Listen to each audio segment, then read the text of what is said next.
Amazina yanje nitwa Dushime Didier Double D. Umva ni ya Dushime Didier nyene. Dushime Didier novuga ko ari umurundi yavukiye Bujumbura, navukiye Bujumbura, nkurira Bujumbura. Cyane isanga muri ibi bintu by'umuziki ya mu bisanzwe muri make novuga ko ari ivyo.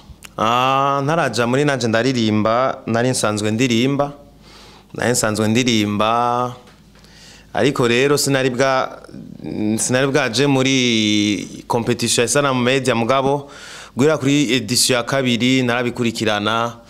Edition ya kane rero cambona kuri page ya Facebook ya Sanamu Media mbona bayipostinze gati none kubera iki jewe nogenda kuyandikisha ca ndiyandikisha preselection demi finale finale canagirirwa amahirwe cambo wa kabiri. Urumva nuko vyagenze nivyo gushima kabisa. Inyuma ya nanje ndaririmba naho bikorwa birabandanya kuko hajya nanje ndaririmba turahiganwa ariko duhiganijwe rero ntiba bihereye hajya turagerageza tukerekana impano ivyo abantu batubonamwe hajya nyene kuri stage ingene twa performinga tukabijana muri studio ntitwicaye turiko turakora vuba ibikorwa muratangura kubibona.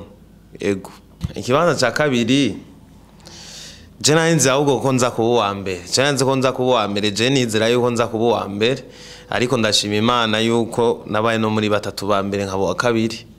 Ni sawa, ni Imana yabonye ko yonshira kubera iki gospel ya rap atari ya profane.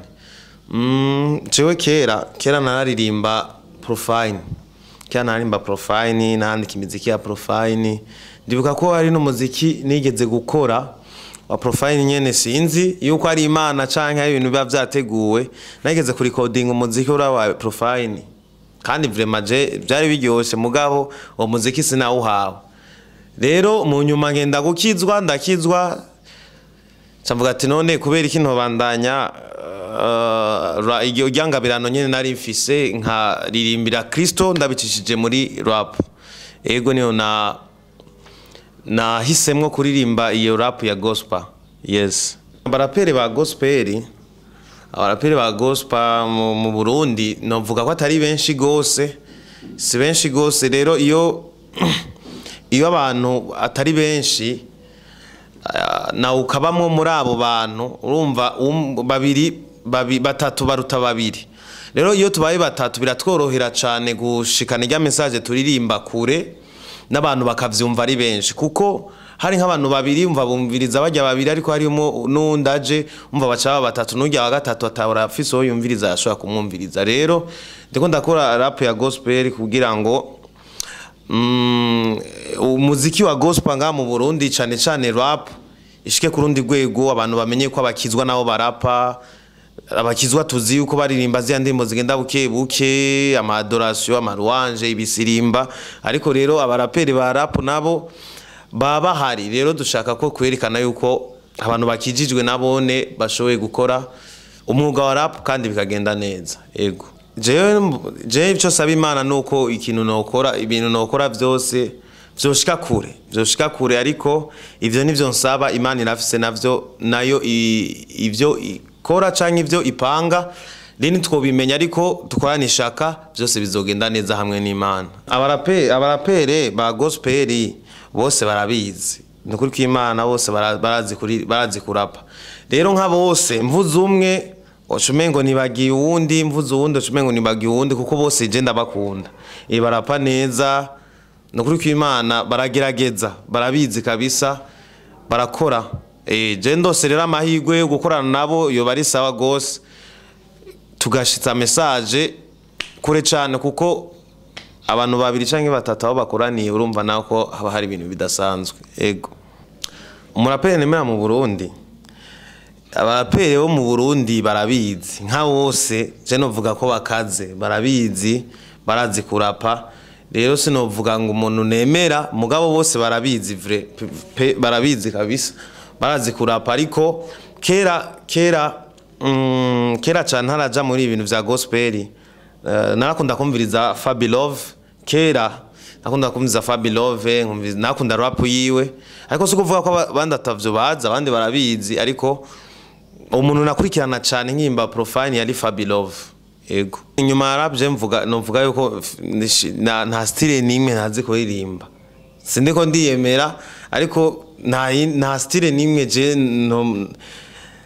nagerageje ngo yanke ko ndayiririmba sinzi je style zose ndaziririmba mu boss wa Sana Media mpaye akanya ngo tuganire ikintu no mubwira ishambere no mushimira kuri iki cyumviro yagize caya mahiganwa naje ndaririmba kuko harabonetse abaririmbyi benshi bafise impano bavuye muri naje ndaririmba ba GQ ba GIP n'abandi turabona neza yuko iri higanwa ryaje guhindura ibintu bidasanzwe urabona naje ndinga kubera iryo higanwa nyene nejo hazozundi muntu kubera iryo higanwa nyene urumva no kumushimira cyane arakoze igikorwa cyo kugaragaza impano zo mu Burundi kuko hari abantu usanga barahandi hantu bari mu mabarabara mu isiti ariko ugasanga na hantu bafiseho kugaragariza iry'amahano ariko hamwe n'iri higanwa vraiment hacaba impinduka idasanzwe yo no kumushimira cyane kuko ahandi hantu ahandi mahiganwa yo hanze barariha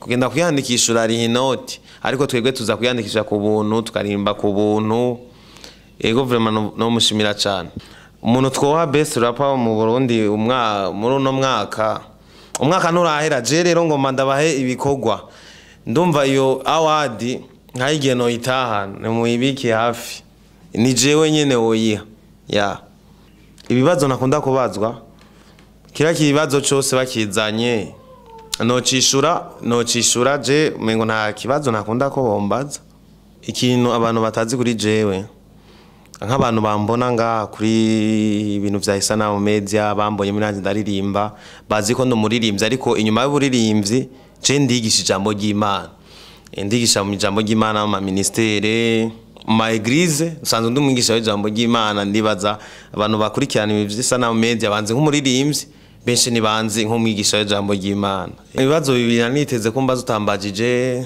wari kumbaza ati ese ukoresha imbogi zaho kugira ngo abantu bagende gukurikirana ico ni wakimbajije ariko reka ndacishure jewe ndafise channel ya YouTube ndafise page ya Facebook hose ni Dabody official bagende bankurikirane bagire subscribe hama ibikorwa biri mu nzira kugira ngo turonke umunezero tugume tunezerewe twitege ryari indirimbo yiwanje mwitege ryari indirimbo yiwanje iraje vuba ije vuba kabisa je yihuta kabisa je vuba muba murankurikirana kwanza kuri izo page zanje niyo channel ya YouTube kugira ngo nicashika urumva ko ari umwanya wari wo wose nicashika muzoba bambere mu kukibona abantu nigisha ijambo ry'Imana bakamura ndi kuririmba ariko ndarimba ibintu vya rap bivana n'ingene abo bantu bigisha bivana n'ingene abo bantu bigisha inyuma yo kuririmba abantu babazi yuko inyuma yo kuvuga ijambo ry'Imana abantu babazi yuko umuntu abafise izindi ngabirano rero nibotangara bambonye ngaha nibotangara ndi kuri stage ndiko ndarapura oya ahubwo birabanezera cyane birabanezera no ngaho bandiko ndavuga ubutumwa si ku mapodium gusa oya no kuririmba nako no kuvuga ubutumwa ashobora kuririmba ikintu ni message ya ijambo nobwira abakunzi banje n'abariko baradukurikirana n'abazobona ino video bose shaka ndababwiye yuko abaririmbyi twego baririmbyi tukiza canke tugitangura gukora nta mahera tuba dufise umuziki yo ukeneye amahera video ugiye muri budget ya video na mahera menshi studio ubu nuja muri studio udafise 600,000 rero ivyo biragoye cyane ku muririmbyi akiza cyane mbwira abantu baba boss canke umuntu wese yo bafise uburyo ko yoshigikira bano baririmbyi twebwe baririmbyi turiko turazamuka yo dushigika kuko nta mahera hari ego nta mahera hari umuntu arashobora kukubwira ngo duhe igikorwa none wacyuge na mahiganwa kandi ata mahera yo gukora uwo muziki ufise ego umuziki rero ukeneye amahera, aba boss ni muzana amahera tubandanye gukora umuziki. Birabaje cyane kubona twarabaye nabaye wa kabiri undi akaba wa mbere undi akaba wa gatatu ugasanga muziki twarahagaritse kubera iki ya mahera nta mahera hari. Ayo turonse tugakora umuziki umwe ugasubira kandi kumara nk'umwaka cyangwa imyaka ibiri atandi mahera uronse kugira ngo uje muri studio ukora iyo ndirimbo usobe na video. Urumva abantu bamaze kukwibagira nyuma y'umwaka imyaka ibiri. Rero ico tubasaba bazana amahera badushigikire hama dukora umuziki. Abakunzi ba Isana Media nyamba hari abantu bakurikirana Isana Media nanje ndaririmba yama iba misi yose muci mugende mwiyandikishe. Uko nabaye wa kabiri sinenda vyiteze na urashobora kwiyandikisha utavyiteze ugasanga ubaye wa kabiri cyangwa ukaba wa mbere. Vyose biva mu bukerebutsi bwawe. Mwe muyeri yanyuzuye mu mutwe wanje numva hari indirimbo jewe numva afise ishimwe kuko uwo mwami yankuye kwirembo niwe yambwiye ati ngwino umwana wanje nguha urukundo ndagukure mu ruhombo kuko ni jewe ntanga ubugingo ubu namanezerewe kumura ngo mwijoro no mu gitondo ubu jewe meze fresh sindi nka kera nkiri mu vyondo yafashe ukuboka ntereka dipa jewe ndatera sinigera mpusha ndi kumwe na weje sinzonahemuka niwe yazanye umucarana murika yanjanye nibuye bwa data ngo ba oya sinzova yo habi namba ahira jene usigaye mbandiye mu munezero sinkicuri nimba ubu ndaririmbaje ndasimba simbano mva nguwe niziyo ndikonta zigani we yano yamindura ihanga ntari ngowe nkiri mu bisanga nuvyumve devo jewe niho nkanga ubimenye sinkiri umunyamaha tazi bivyanje we biragucanga je na Yesu dufitani yibanga singa kera nkiri mu bisanga ni Yesu yampinduye ubu ndatamba niga. Dushime n'abantu bariko baradukurikirana bagize neza gufata akanya kabo bakadukurikirana. Ndazi mumvise vyinshi nyamba hari umuboss ariko aradukurikirana yumvise yuko akenewe amahera kugira ngo umuziki ndundi ugere kure. Ego mwese rero ndabashimiye mvuga ati mwakoze cyane.